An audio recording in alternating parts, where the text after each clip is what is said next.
A todos, ¿cómo están? Sean todos bienvenidos a un nuevo capítulo de Chile al Día, el programa por excelencia de análisis político, conversación y también debate acerca de los temas que están marcando la agenda y la pauta nacional. Hoy, como siempre, nos acompaña nuestro conductor y nuestro amigo, compañero de labores, Juan José Núñez. ¿Cómo estás, Juan José? Buenas noches. Buenas noches a todos también en sus casas. Buenas noches a ti, Vicente. ¿Cómo estás? Muy bien, preparado para un programa de lujo que tenemos hoy día con invitados y temáticas realmente que están marcando la pauta y un tema que nos va a afectar a todos, que es la sequía. Todos estos detalles los vamos a estar conversando hoy día. ¿Cómo estás tú, Juan José? Muy bien. Entusiasmado también por este nuevo programa que viviremos hoy día, ¿no es cierto? Tal como tú dices, revisaremos un reportaje interesantísimo sobre la sequía. ¿Qué te parece si damos paso al reportaje, a la nota introductoria, para luego dar paso a nuestros entrevistados? La sequía, ¿cómo nos afecta a nosotros en la quinta región y cuánto tiempo se va a demorar en llegar a las zonas urbanas como Valparaíso y Viña del Mar? Todos los detalles los revisamos en el siguiente reportaje, reportaje de los periodistas Tomás Soto, Mauricio Leiva y Vicente Martínez.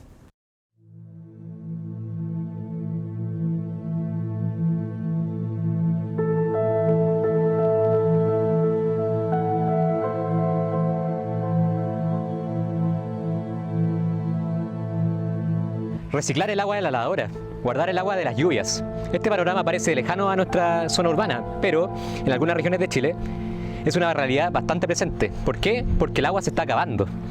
Esto se refleja en el plano local, que en la región de Valparaíso, 37 de las 38 comunas se encuentran en decreto de escasez de agua. Si no lo paramos pronto, esto puede ser una realidad para la gran mayoría de los chilenos en el corto plazo. Región de Valparaíso, zona de grandes ciudades, como también de territorios de desarrollo, agricultor y agropecuario. Con 38 comunas hoy, el consumo de agua, tanto para uso cotidiano como para subsistir, vive una situación preocupante. El uso de cada gota se vuelve una decisión crucial no solo para el bolsillo de los hogares, sino que también para una realidad cada vez más escasa. Pozos y embalses cada vez más reducidos. Camiones aljibes se muestran como la única esperanza de muchas familias que ya viven en carne propia la limitación del agua. Hay ciertos lugares como por ejemplo bajo el puente de la Chaparra, en donde corre el estero Marga Marga, en donde no hay agua. Para Loreto Villalobos, estudiante universitaria y habitante de la comuna de Limache, la situación es clara y existe un factor adicional, como el inmobiliario que profundiza aún más la sequía en la zona. En Limache hay muchas zonas que son humedales o que son pantanos y cosas por el estilo. En la población en la que vivo la expandieron hace unos 5 años atrás y ya esa parte, por lo que cuentan, ya han habido inundaciones y todo ese tema. Entonces, eso es otro punto de que esa agua se ha ido perdiendo también por el tema inmobiliario. Según los datos de VAL, a la fecha, el déficit de precipitaciones en Valparaíso es de un 100%. En cuanto al agua embalsada, los aromos se encuentran en un 33% de su capacidad total.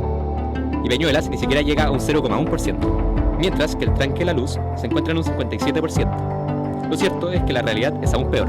Para el biólogo y académico de la Universidad Católica de Valparaíso, Cristian Atala, existe evidencia científica sobre que la zona desértica de Chile sufrirá un grave desplazamiento en los próximos años. Pero está muy claro, hay mucha evidencia que apoya que el desierto se va a correr y Chile se va a correr 1,5 regiones hacia el sur. Entonces, básicamente, acá vamos a estar más o menos como en Coquimbo, ¿ya? Entonces, tú ves el paisaje de Coquimbo y tú no ves, digamos, muchos árboles, ¿cachai? Entonces, de aquí a 50 años o qué sé yo, hay que proyectarse en ese escenario, en ese paisaje. Llevamos más de 14 años de sequía y no solo hemos sido capaces de mantener la continuidad del suministro, sino que hemos podido sostener el crecimiento de las ciudades y apoyar a sistemas de agua potable rural. ¿Cómo hemos evitado el racionamiento? Con fuertes inversiones, destinando más de 100.000 millones para enfrentar la sequía durante la última década, o aumentando la eficiencia operacional, que es fundamental, y buscando nuevas fuentes de captación subterránea para lograr mayor robustez hídrica. Hoy el panorama parece ser más visible y cercano, pero la realidad dicta de que habrá que tomar serias medidas tanto en nuestros hogares como a nivel país. La llave del agua aún sigue corriendo en nuestros hogares, pero todo parece indicar que paulatinamente tendremos que ir cerrándola por las buenas o por las malas. Bien, y ya estamos de regreso aquí en Chile al Día después de ver este impactante reportaje acerca de la sequía y de cómo nos va a afectar a las zonas urbanas de Valparaíso y Viña del Mar, y una situación que ya en el fondo ya está afectando a las comunas de Petorca, La Ligua y también de Limache. Ya están con nosotros nuestros invitados del día de hoy para conversar acerca de estas temáticas, a quien saludamos calurosamente a Sebastián Benfeld y Tamara Toledo, que nos van a estar acompañando nosotros el día de hoy. ¿Cómo están, Sebastián, Tamara? Buenos días. Hola, buenas noches. Muy buenas noches. Yo la verdad estoy Buenas súper noches. contento y feliz de estar en este programa para hablar de un tema tan importante como la sequía que hoy día está afectando no solo a la región de Valparaíso, sino que a Chile y al mundo en general. Así es. Estoy muy emocionada de estar aquí. Muchas gracias por la invitación y el espacio que se nos entregó para, como dijo ya mi compañero, hablar de un tema tan importante que tenemos que trabajar y que tenemos que tocar para poder ayudar a nuestro futuro. Exactamente. Sebastián Benfeld, coordinador nacional de Escazú ahora. ¿Por qué no nos cuenta un poco de qué se trata y cuáles han sido los avances que tú, porque sabemos que has sido un destacado ambientalista en Chile, y queremos saber un poco más, aquí, para las personas que no nos conocen acá en Chile al día y que no conocen a Sebastián Benfeld, queremos saber un poco más de qué se trata Escazú ahora. Oye, Escazú es súper importante porque estamos hablando del primer acuerdo ambiental de toda América Latina y el Caribe y también el único en todo el mundo que protege a las y los defensores ambientales. En el fondo, ya por el problema de la sequía, por el problema del cambio climático, de la contaminación, es que los países de la región han decidido ponerse de acuerdo y crear este instrumento que lo que busca hacer es aumentar los estándares de los países en materia de transparencia ambiental, de democracia ambiental, de justicia y también de protección a las y los defensores ambientales. Un tratado que ha sido firmado ya por 25 países de la región, incluyendo el nuestro este año, y también ya ha sido ratificado por nuestro Congreso Nacional, por lo que dentro de poco deberíamos ver avances en estas materias, ojalá en asuntos ambientales y específicamente en lo que tiene que ver con agua, por ejemplo.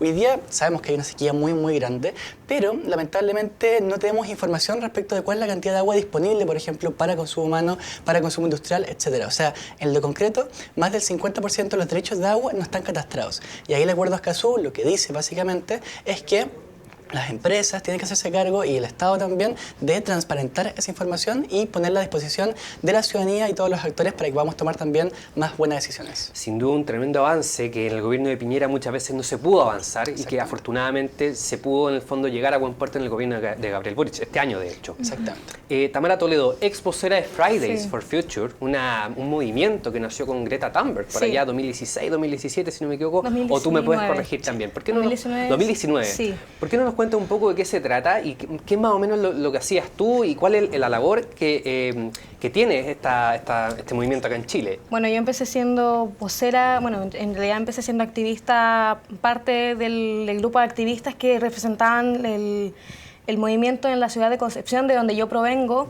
y a partir del trabajo que se fue realizando allí, por distintas cuestiones que se fueron dando en el camino, terminé siendo vocera del movimiento de Concepción y representante de la región del Biobío. Esto nos llevó a poder trabajar, por ejemplo, en la red nacional de Fridays for Future junto a Sebastián, que es donde nos conocimos, y más que todo nuestro trabajo que nosotros estuvimos haciendo allá fue de orientación, de educación ambiental a la ciudadanía y de intervenciones cada viernes en la ciudad de Concepción, tratando de hacer llegar como a la mayor cantidad posible en la calle de personas las situaciones ambientales que se estaban viviendo en Chile y cómo podíamos aportar como sociedad civil en esta problemática. Sin duda es una cuestión de que muchos chilenos no lo conocen o lo pasan por alto el tema medioambiental. Y sin duda una realidad completamente durísima y compleja la que se vive, de hecho lo revisábamos en la nota de introductoria.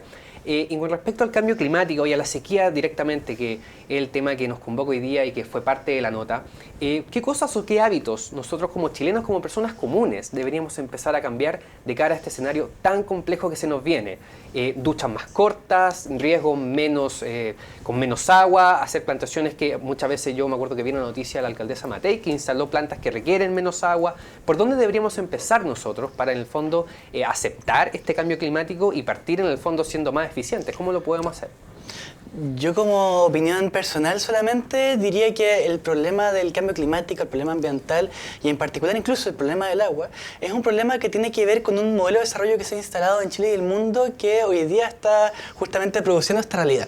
Y en lo concreto, cuando hablamos del agua, por ejemplo, nos damos cuenta cuando vemos las cifras que hoy día el 90% del agua, del consumo del agua, está dedicado al consumo industrial, dígase monocultivo la gran mayoría, forestal también, las mineras también son las que más consumen agua. El ser humano hoy día está consumiendo más o menos entre el 10, 9, 8, 7% del agua, dependiendo de la medición que se haga de diferentes estudios.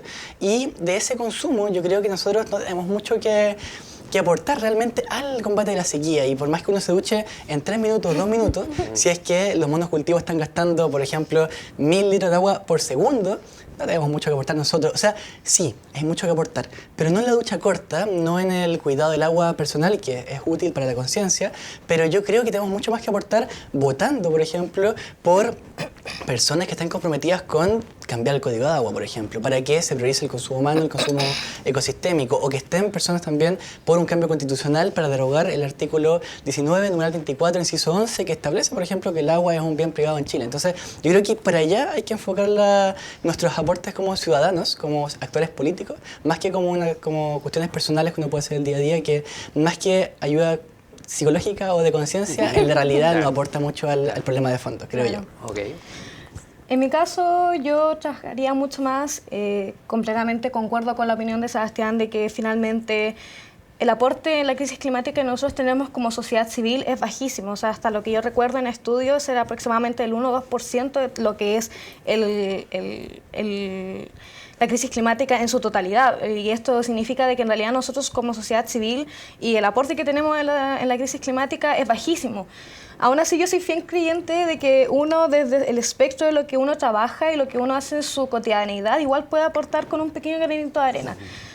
Por ejemplo, en mi caso hago compostaje, hago lavalosas casero con cítricos, hago ecoladrillos y separo mi basura, y este tipo de cosas yo creo que igualmente aportan, como también el tipo de consumo que nosotros ejercemos, porque al fin y al cabo el empresariado no trabaja solo, el empresariado trabaja en fin de lo que consumimos nosotros. Y si nosotros consumimos productos que son contaminantes, que aportan en la crisis climática y que debilitan el planeta, productos de un solo uso, desechables y así, finalmente ellos responden a esto haciendo más productos de este tipo. Si nosotros cambiáramos en parte nuestros hábitos, hoy día justamente veía una noticia de que, por ejemplo, una dieta de tipo vegetal, excluyendo principalmente las carnes, ayudaría mucho tanto en el déficit alimentario que hay a nivel internacional como también en la crisis climática.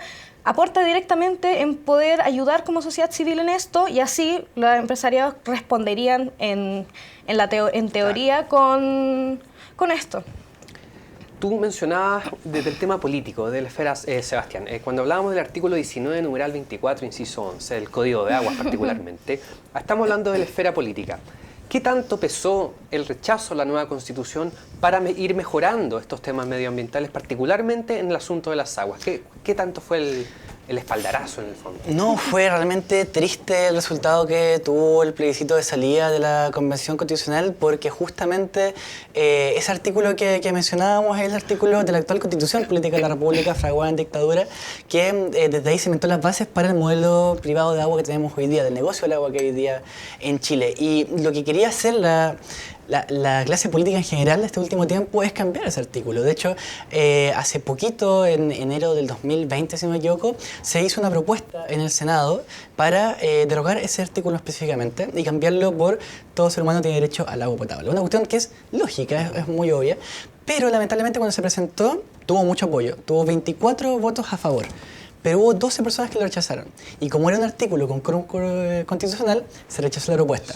Luego en la Convención Constitucional sí que se hizo un cambio profundo en cuanto al agua. Se trató de entender al agua como un derecho humano también, como bien ecosistémico. Se daba mucha importancia, por ejemplo, al agua de los ríos. Se decía... La derecha tenía muchas veces la frase de no, pero es que el agua se pierde en el mar, como ¿sabes qué? ¿Por qué hacemos eso? Mejor retengámosla. Y no, la convención decía, ¿sabes qué? Es el ciclo del agua, es una cuestión súper lógica, así que respetémosla. Y toda esa propuesta, que era bastante buena en términos de agua, lamentablemente se rechazó. Y hoy día yo espero que o bien la clase política cambie su concepción y en la actual constitución cambie lo que tiene que ver con el agua, o ojalá prontamente también tengamos una nueva convención que logre también dar solución a ese problema de fondo. Para ir cerrando, Sebastián, Tamara, porque tenemos mucho programa más por delante, ¿cómo valoran ustedes, el gobierno de Gabriel Boric? Sabemos que ha sido un gobierno ambientalista, que ha tenido más preocupación en el fondo por el medio ambiente que, por ejemplo, el gobierno de Sebastián Piñera. No por nada, además, se firmó el Tratado de Escazú, han habido avances en esta materia. ¿Cómo evalúan ustedes en materia medioambiental el gobierno de Gabriel Boric? Sobre todo también con la ministra Eloísa Rojas, por ejemplo, también. ¿Cómo lo ven ustedes? Tengo opiniones contrariadas respecto al gobierno de Gabriel Boric, porque pese a que es declarado como un gobierno ecologista, un gobierno afín con la crisis climática y con las demandas sociales respecto al medio ambiente, igualmente permitió, teniendo el poder legislativo para poder evitar que se firmara y que se votara el TPP-11, claro. Igualmente llegó al Congreso y se terminó votando. aprobando y aprobando. O sea, el TPP-11 no solamente nos restringe mucho libertades individuales, sino también en cómo las empresas van a poder seguir aprovechando los recursos naturales que tiene Chile y finalmente seguir agravando la crisis climática que hoy día nos aqueja. Entonces tengo opiniones contrarias respecto al gobierno de Gabriel Boric, porque finalmente, pese a tener poder político en el cargo que él tiene y con el rol que tiene el presidencialismo en Chile, de poder hacer un cambio realmente profundo respecto a la crisis ambiental, no lo hizo y pudo haberse hecho Hay algo. como una especie de contradicción, dices tú, en el claro, discurso, puede ser. Una contradicción en el discurso, porque se declaró un gobierno ecologista afín al medio ambiente en su campaña, pero ahora permitió que llegara el TPP-11 al Congreso y que se terminara votando. Un poco contradictorio. Puede ser. ¿Cómo lo ves tú? Yo estoy completamente de acuerdo con Tamara. Lamentablemente el gobierno generó mucha expectativa respecto a que iba a ser un gobierno ambientalista. De hecho, se decía como el primer gobierno ecologista de la historia, y la verdad que, como dice el meme, el único ecologista son los pacos, o sea, lo único verde son los pacos. Claro. La verdad es que la inversión ha estado más en seguridad y justamente en infraestructura policial, más que en medio ambiente. Y uno ve muchas materias, por ejemplo, glaciares, bosques, océanos, donde efectivamente no hay ningún avance y da mucha tristeza ver que el gobierno, la verdad es que no le está poniendo mucho empeño al tema ambiental, y Maísa Rojas yo la veo bien desaparecida, no he visto ningún triunfo al Ministerio de Medio Ambiente. Lo único que se ha logrado hasta ahora es la firma de Escazú, pero yo creo que es un triunfo ciudadano, ¿no?, del gobierno, y más allá de eso no hay ningún avance en materia ambiental, y creo que es decepcionante para un gobierno que se planteó como un gobierno ecologista. Yo espero que los 3 años que le queda cambie también esa perspectiva. Sin duda, esperemos que estos 3 años que quedan puedan en el fondo seguir avanzando el gobierno en esta materia, porque por lo visto hay opiniones diversas, hay avances, pero también hay contradicciones. Nos están llamando de redes sociales, ¿cierto? Estoy escuchando que Camila Poblete está con nosotros ya, porque tenemos mensajes que nos están llegando desde el Twitter que nos quieren saludar y también hacer algunos comentarios al respecto. ¿Por qué? Si está por ahí, Camila, ¿nos puede escuchar? ¿Cómo estás? ¿Me escuchas? ¿Hola? ¿Sí? Ok. Ahora pasaremos a revisar algunos de los comentarios y opiniones que nos hace llegar nuestro público en lo que va del programa. Así que, señor director, por favor, si pudiéramos visualizar el primer tuit que nos llega, y este es de Jenny Vallejos Merino y dice: me encanta que hablen de temas tan importantes como lo es el cuidado del medio ambiente. Tremendo los 2 invitados. Hermoso ver jóvenes tan comprometidos. Muchas gracias, Jenny, por el apoyo a los invitados. Y si les gustan los temas relevantes y de contingencia, los dejamos invitados a los próximos capítulos, porque seguiremos trayendo invitados muy interesantes para conversar y pasar un rato amigable. Vamos a pasar al siguiente tuit que nos llega, que es de Patricio Antiagoitia, y nos escribe: el mejor programa con los mejores conductores. Muchas gracias, Patricio. Aquí en Chile al Día contamos con el mejor equipo, tanto camarógrafos, producción, como los chicos allá en el Switch, y por supuesto los conductores, que son la cara visible de nuestro programa, siempre dispuestos para llevar la entretención e información a sus pantallas. Vamos a ver un último comentario que nos llega, y este es de Baby, que nos escribe una pregunta: ¿cómo es posible que existan personas tan maravillosas como los invitados de hoy? Impresionante lo que hacen, los amo. Bueno, parece que ahí nuestros invitados tienen un fan destacado, algún amigo mandándole sus cariños y buenas energías, y siempre es grato ver que el público valora la importante labor que llevan a cabo personas como Sebastián y Tamara en materia medioambiental. Hasta aquí con las redes sociales, pero por favor continúen enviándonos sus comentarios, saludos y opiniones a través de nuestro Twitter usando el hashtag Chile al Día, porque aún nos queda mucho programa por delante. ¿No es así, Vicente? Así es, Camila, muchas gracias. Tenemos fans, parece, en las redes sociales, comentarios bastante favorables, y en realidad es una temática que hay que abordar. En el fondo, el medio ambiente, la temática del medio ambiente, la sequía, lo veíamos en la nota, y se agradece en el fondo que ustedes estén aquí con nosotros, y la gente en el fondo lo disfruta por lo que acabamos de ver. Vamos a pasar al siguiente bloque, pero antes nos vamos a ir a una tanda comercial, porque ya vamos a volver con todo lo de Juan José Núñez. Una tanda de verdad, vamos a revisar un poco los temas constitucionales. Recordemos que este fue un año constitucional donde además ganó el rechazo, pero queremos saber las opiniones, las evaluaciones de nuestros entrevistados. Todo eso no se lo pierda a la vuelta de esta pausa comercial. Ya volvemos, no se vayan. Cámbiate a AFP Habitat. La mayor rentabilidad durante los últimos 20 años está en esta AFP. Si quieres ver tus ahorros crecer y llegar a una vejez mucho más tranquila, AFP Habitat es tu solución. Por más de 20 años, catalogada como una de las mejores AFPs del mercado de Chile. Es por eso que debes cambiarte ya a AFP Habitat. Es la única forma de hacer crecer tus ahorros.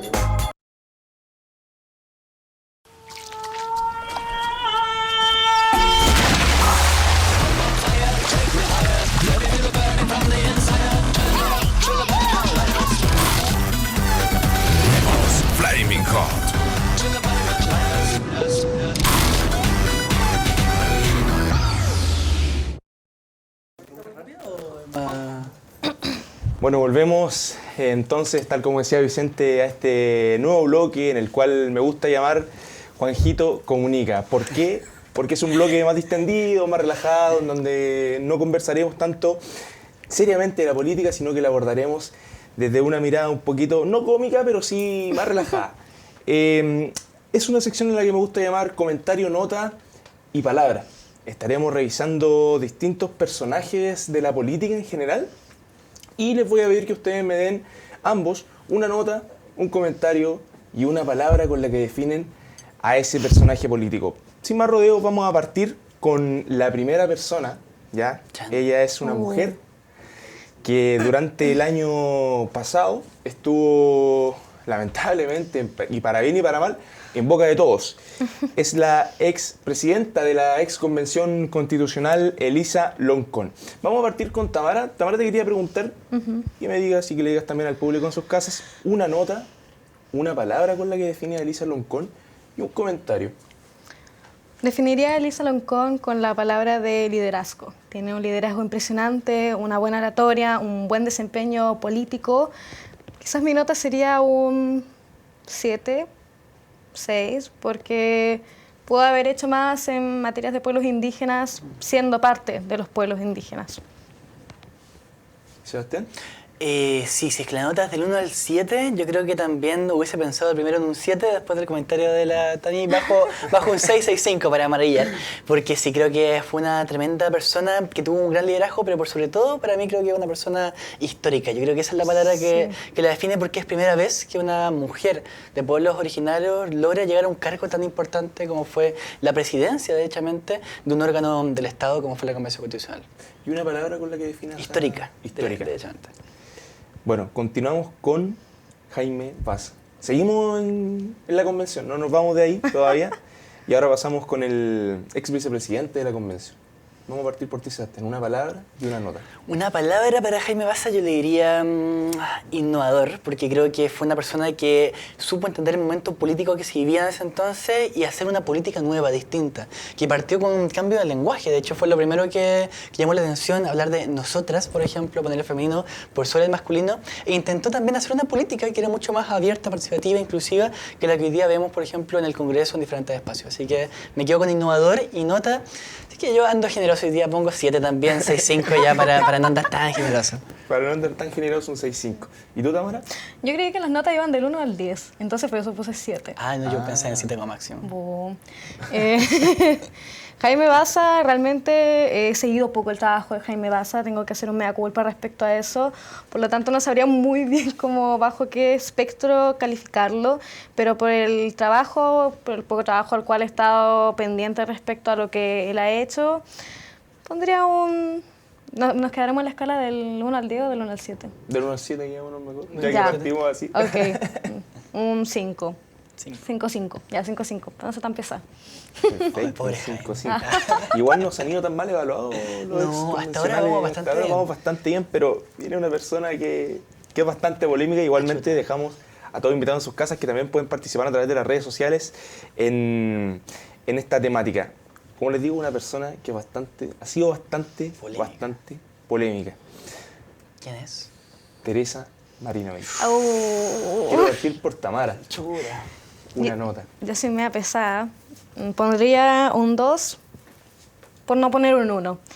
No solo porque va distinto a mi línea política, a los pensamientos que yo sigo, sino también por sus comportamientos más bien exagerados que ha llevado a cabo en la Constitución y respecto a los temas polémicos los cuales trata y que sin duda alguna hacen ver un poco sobre el tipo y tipo de persona que es, su calidad de persona también. O sea, burlarse de derechos humanos, sacar temas a flote respecto a, no sé, en general creo de que es un personaje polémico. Yo creo que ese sería el término que usaría, polémico. Más que todo eso, porque va en contra de mi línea política, a los pensamientos e ideales que yo sigo y sobre todo por los tipos de comentarios que hace, que a veces pueden llegar a ser de índole insultante hacia el bando político al cual ella va en contra, que es precisamente al que nosotros apoyamos. Sebastián. Yo creo que si nosotros evaluamos bajo el estándar de quién hace bien la pega y quién tiene un compromiso real con su cargo, yo creo que efectivamente es una persona que amerita un 1, sino un 0, sino que realmente es una persona que si fuera un alumno no fue a clase, digámoslo, como faltó siempre. Menos 1 porque no puso ni el nombre en la prueba.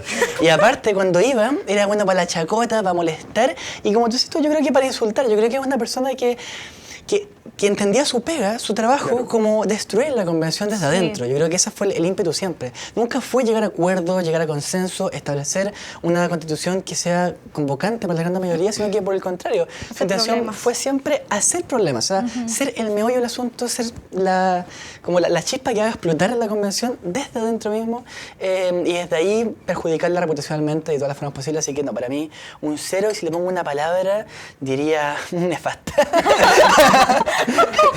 Oye, recién Vicente en el bloque anterior les preguntó ya por este personaje. Ustedes dieron opiniones bastante serias, pero ahora quiero que se relajen y que me digan a modo más personal qué piensan de cómo ha sido su gobierno. Yo creo que ya más o menos saben por dónde van los tiros. Hablamos del actual presidente de la República, Gabriel Boric.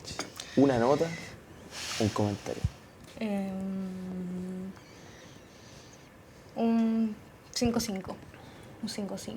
Porque igualmente, como comentábamos, o sea, Gabriel Boric, pese a hacerse llamar un gobierno ecologista, finalmente permitió que se firmara el TPP-11. Para mí esto es gravísimo, o sea, el que se declare como el primer gobierno ecologista de Chile, del mundo, y que después lleve políticas ambientales bajas, nefastas, y que no han dado paso a realmente hacer un cambio real respecto a la crisis climática, me parece caótico, a mi parecer. Espero realmente de que en el tiempo que queda se pueda seguir trabajando esto y que simplemente se enfatice en la crisis climática, en el cambio climático, y que realmente se haga algo respecto a esto. Así que, no sé, un 5-5. Oye, yo me quiero quedar con la idea de los alumnos porque me gustó esa idea. Esa evaluación. Y creo que cuando hay un alumno como medio problemático, como que está como más o menos nomás, faltando clase, molestando, pesado, yo creo que hay que tirarlo para abajo para que le ponga empeño para que suba. O sea, con un 5-5 apruebas. Te exime, acá por lo menos te exime. Claro. Yo creo que no se exime, yo creo que tiene un 4-5 para que le ponga harto empeño, para que suba, para que se vaya a examen. Y ahí lo queremos ver cuando le toque, por ejemplo, implementar el acuerdo de Escazú de manera plena, efectiva y ambiciosa, cuando le toque implementar la ley marco de cambio climático y cuando le toque también hablar derechamente con las carboneras, con las mineras. Yo creo que le falta mucho para ese momento y para que le vaya bien, que es el examen, tiene que todavía mejorar mucho. Así que le pongo un 4-5 y diría... Como persona, como ser humano, pucha, difícil pregunta. Diría que es simpático, pero más allá de eso no, me falta profundidad, me falta contenido. Perfecto. Oye, quedémonos un poquito con el presidente porque ustedes hablaban también del tema del TPP-11 ahora que ha estado en boca de todos y hace poquito se hizo noticia porque se supo que Gabriel, que en general el gobierno iba a apoyar la entrada de China al TPP-11 y también ha sido bastante criticado el tema por todo lo relacionado con lo ambiental también que tiene China. ¿Cuál es la opinión que tienen ustedes de eso? Porque la verdad es que es una noticia bastante fresquita. Yo creo que seguiría con el término contrariedad, contradictorio, o sea, vamos a seguir dejando de que las grandes empresas, que el norte global y que las principales potencias mundiales que siempre se han aprovechado de Chile y de sus recursos naturales como un país subdesarrollado o en vías de desarrollo, sigan ejerciendo un modelo extractivista, neoliberal, que afecta directamente en que actualmente seamos un país con la crisis climática cada vez más agravada. Y en base a eso creo que el apoyar de que China entre al TPP-11 como una medida que sin duda alguna va a perjudicar completamente a Chile en materia medioambiental, producto del modelo neoliberal extractivista que actualmente nos aqueja, sin duda alguna va a empeorar las cosas. O sea, que era un poco incongruente poder tener TPP-11 y el acuerdo de Escazú al mismo tiempo en un país el cual siempre ha sido utilizado por el resto de países y potencias. Sí, yo creo que en este gobierno lo que vemos constantemente es una contradicción entre el discurso y la práctica, que se da desde la campaña que se replica hasta el día de hoy.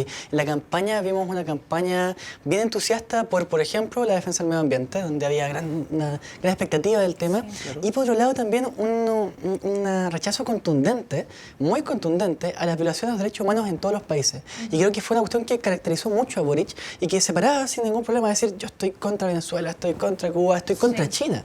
Y decía, yo no voy a sentar relaciones diplomáticas con China porque ellos no respetan los derechos humanos. Y resulta que lleva, ¿cuánto? Pocos meses de gobierno y ya está no solo conversando con China, sino que permitiéndole entrar al tratado más grande que ha tenido Chile en términos comerciales. O sea, le está abriendo las puertas completamente. Y creo que ahí hay una contradicción también muy grande. Y lo vemos en temas ecológicos. O sea, también es complicado con una gran potencia que hoy día también controla más o menos el 50% de la electricidad del país, también sea parte de este tratado internacional y tenga justamente la posibilidad de mandarnos internacionalmente cuando nosotros queramos, por ejemplo, mejorar nuestra legislación en materia ambiental, en materia de derechos humanos.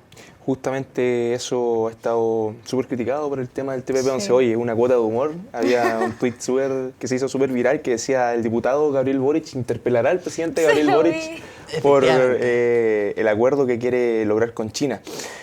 Por esa línea, y hablando un poquito de lo que ha sido el acuerdo de Escazú y la lucha que han llevado adelante ambos, que para quienes no sepan, en sus casas se está viendo retribuida por un, no sé si llamarlo premio, pero sí por una oportunidad de voz internacional, una gran oportunidad de voz internacional, y es que tú, Sebastián, viajarás a la ONU, a Ginebra, el día 2 de diciembre. Me gustaría conocer un poquito cómo serán tus sensaciones ahora que también ya tienes como los antecedentes de la contrariedad que está llevando el gobierno, que si bien, como tú dijiste, se firmó el acuerdo de Escazú a principios de año, ahora sale con el tema del TPP-11, y no solo sale con el tema del TPP-11 porque ahora se ve que lo ratifica, tal vez no oficialmente aún, pero sí lo ratifica llevando adelante estos acuerdos con China y todo este tema. ¿Cómo más o menos son tus impresiones respecto a esto?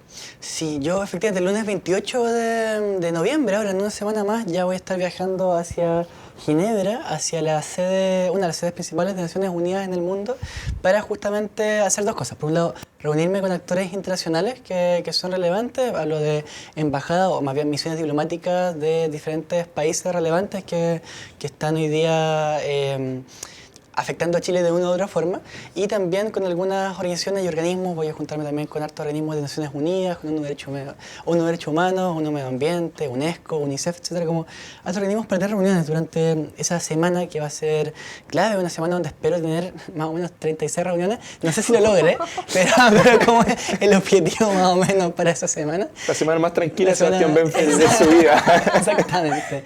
Sí, va a estar bien intenso. Y luego, claro, el 2 de diciembre ya es como la entrega del premio oficial, que tiene que ver con un reconocimiento a 6 jóvenes del mundo por la defensa de los derechos humanos en general. De hecho, hay estas personas súper interesantes, súper atractivas, que yo tengo ganas de pedirles un autógrafo, porque la verdad es que los admiro. Hay una chica, por ejemplo, de Afganistán, que se ha dedicado este último tiempo a levantar escuelas clandestinas para que las mujeres, para que las niñas, de hecho en particular, puedan formarse, educarse, encontrar trabajo y así escapar, por ejemplo, del matrimonio forzoso que se da en Afganistán, que de hecho hoy día está controlado por los talibanes. Esta chica está en el exilio, de hecho, controlando esta escuela clandestina desde el exilio. Entonces, para mí, referente. Yo digo, claro, pues, quiero verle un autógrafo. ¿Un trabajo similar que ha llevado Malala, por ejemplo? También, sí. Y de hecho, hay mucha gente de África, hay harta gente también. Tenemos también una chica que está luchando por la discriminación racial también en África, no, creo que en Sudáfrica, no me acuerdo exactamente el país,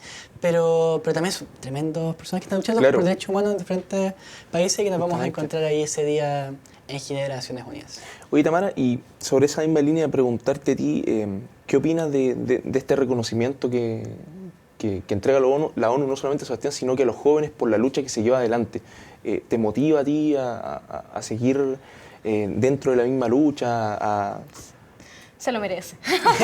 No, creo sin duda alguna en el momento en el que me lo contó y que así como, se lo merece porque el trabajo que ha hecho aquí en Chile por los derechos humanos y por la crisis ambiental es clave, ha sido fundamental. O sea, yo creo que sin el Seba, obviamente hubieran salido otros personajes, pero creo que fue fundamental en que, por ejemplo, hoy día Gabriel Boric haya ratificado el acuerdo de Escazú, por ejemplo. Y asimismo creo que sí, todas las personas que están ahí tuvieron los méritos suficientes para poder llegar acá, para poder recibir un reconocimiento como este. Si me motiva, no, realmente a mí no me motiva el tema de recibir premios o de tener un reconocimiento así súper estelar. Me motiva más bien el colectivo, el poder trabajar por y para la gente. O sea, a mí me interesa la gente más que el reconocimiento como tal. Es bonito, se siente bien que uno le diga, no, estás haciendo las cosas bien, pero sin duda alguna el trabajo desde y para la comunidad me motiva mucho más que, por ejemplo, un premio, pero sin duda alguna creo que te lo mereces mucho porque al fin y al cabo el trabajo que ha hecho ha sido trascendental para poder llevar a cabo y poder visibilizar un poco más la lucha climática. Oye, con estas palabras de Tamara, con la conexión con la gente, con la tierra, con el territorio, nos despedimos, nos empezamos a despedir ya de esta sección de Juanjito Comunica. En donde hemos revisado distintos personajes políticos, sus opiniones y un poquito más distendido, más relajado, que pocas veces se hace en la política el conversar fuera como del rango de los marcos formales que muchas veces la gente tiende a pensar sobre la misma política. Los invitamos y los dejamos invitados, a todos para que nos sintonicen la próxima semana aquí en su programa favorito, Chile al Día.